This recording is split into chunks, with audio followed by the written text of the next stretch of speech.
Good morning. Today's March 5th, 2025. All right. General welfare laws. We have a commentary. One feature of the laws of Moses, which sets them apart from the laws of non-theocratic nations, is the attention given to protection of the weak, the poor, and the stranger. For example, a common provision throughout the code is that, for the most part, each law is applicable to citizens and non-citizens alike. There is in this a reminder that the Israelites themselves were once persecuted as foreigners in the land of Egypt. In addition to the general principles of fairness and equal protection found throughout the laws, there are various specific laws calling for acts of benevolence, special respect for particular persons, and care for human and animal life. Okay, requirements for benevolence, Leviticus 19:9. When you reap the harvest of your land, do not reap to the very edges of your field, or gather the gleanings of your harvest. Do not go over your vineyard a second time, or pick up the grapes that have fallen. Leave them for the poor and the alien. I am the Lord your God. Okay, it jumps around a little bit. Deuteronomy 24:19. When you are harvesting in your field and overlook a sheaf, do not go back to get it. Leave it for the alien, the fatherless, and the widow, so that the Lord your God may bless you in all the work of your hands. When you beat the olives from your trees, do not go over the branches a second time. Leave what remains for the alien, the fatherless, and the widow. When you harvest the grapes in your vineyard, do not go over the vines again. Leave what remains for the alien, the fatherless, and the widow. Remember that you were slaves in Egypt. That is why I command you to do this. If you enter your neighbor's vineyard, you may eat all the grapes you want, but do not put any in your basket. If you enter your neighbor's grain field, you may pick kernels with your hands, but you must not put a sickle to his standing grain. Back to Leviticus 25:35. If one of your countrymen becomes poor and is unable to support himself among you, help him as you would an alien or a temporary resident, so he can continue to live among you. Do not take interest of any kind from him, but fear your God, so that your countrymen may continue to live among you. You must not lend him money at interest or sell him food at a profit. I am the Lord your God, who brought you out of Egypt to give you the land of Canaan and to be your God. Duties of respect and support for parents. Commentary. At the heart of any society is the family, and at the heart of the family is the parent-child relationship. In order to ensure both financial support and proper attitudes in this important family responsibility, children are commanded to honor their parents. Deuteronomy 5:16. Honor your father and your mother as the Lord your God has commanded you, so that you may live long in the land the Lord your God is giving you. Leviticus 19:3a. Each of you must respect his mother and father. Exodus 21:17 and Leviticus 29. If anyone curses his father or mother, he must be put to death. He has cursed his father or his mother, and his blood will be on his own head. Deuteronomy 21:18. If a man has a stubborn and rebellious son who does not obey his father and mother, and will not listen to them when they discipline him, his father and mother shall take hold of him and bring him to the elders at the gate of his town. They shall say to the elders, "This son of ours is stubborn and rebellious. He will not obey us. He is a profligate and a drunkard." Then all the men of his town shall stone him to death. You must purge the evil from among you. All Israel will hear of it and be afraid. The elderly, respect for the aged. Leviticus 19:32. Rise in the presence of the aged. Show respect for the elderly and revere your God. I am the Lord. Widows and orphans, Exodus 22:22 through 24. Do not take advantage of a widow or an orphan. If you do, and they cry out to me, I will certainly hear their cry. My anger will be aroused, and I will kill you with the sword. Your wives will become widows, and your children fatherless. Strangers, Exodus 22:21, 23:9, Leviticus 19:33. When an alien lives with you in your land, do not mistreat him. The alien living with you must be treated as one of your native born. Love him as yourself, for you were aliens in Egypt. I am the Lord your God. Leviticus 24:22. You are to have the same law for the alien and the native born. I am the Lord your God. Deaf and blind, Leviticus 19:14. Do not curse the deaf or put a stumbling block in front of the blind, but fear your God. I am the Lord.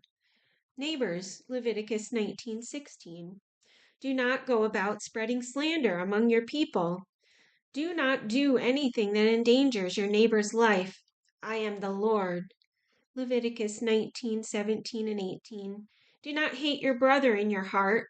Rebuke your neighbor frankly, so you will not share in his guilt. Do not seek revenge or bear a grudge against one of your people, but love your neighbor as yourself. I am the Lord. Exodus 23:4 and 5, and Deuteronomy 22:1 through 4. If you see your brother's ox or sheep straying, do not ignore it, but be sure to take it back to him. If the brother does not live near you, or if you do not know who he is, take it home with you and keep it until he comes looking for it. Then give it back to him. Do the same if you find your brother's donkey or his cloak or anything he loses. Do not ignore it. If you see your brother's donkey or his ox fallen on the road, do not ignore it. Help him get it to its feet. Commentary. To ensure respect for all that belongs to one's neighbor, the last of the 10 Commandments prohibits even the kind of attitude which would lead to any wrongful acquisition from a neighbor. Deuteronomy 5:21. You shall not covet your neighbor's wife. You shall not set your desire on your neighbor's house or land, his manservant or maidservant, his ox or donkey, or anything that belongs to your neighbor. Treatment of animals. Do not muzzle an ox while it's treading out the grain. Deuteronomy 25:4. Then Deuteronomy 22:6 and 7. If you come across a bird's nest beside the road, either in a tree or on the ground, and the mother is sitting on the young or on the eggs, do not take the mother with the young. You may take the young, but be sure to let the mother go, so that it may go well with you and you may have a long life. Rules of warfare, preparation for battles. Deuteronomy 20:1 through 4. When you go to war against your enemies and see horses and chariots and an army greater than yours, do not be afraid of them, because the Lord your God, who brought you up out of Egypt, will be with you. When you are about to go into battle, the priest shall come forward and address the army. He shall say, Hear, O Israel, today you are going into battle against your enemies. Do not be faint-hearted or afraid. Do not be terrified or give way to panic before them. For the Lord your God is the one who goes with you to fight with you for you against your enemies, to give you victory. Deuteronomy 20:5 through 9. The officers Selecting the single-minded, the officers shall say to the army, Has anyone built a new house and not dedicated it? Let him go home, or he may die in battle and someone else may dedicate it. Has anyone planted a vineyard and not begun to enjoy it? Let him go home, or he may die in battle and someone else enjoy it. Has anyone become pledged to a woman and not married her? Let him go home, or he may die in battle and someone else marry her. Then the officers shall add, Is any man afraid or faint-hearted? Let him go home, so that his brothers will not become disheartened too. When the officers have finished speaking to the army, they shall appoint commanders over it. Rules of siege.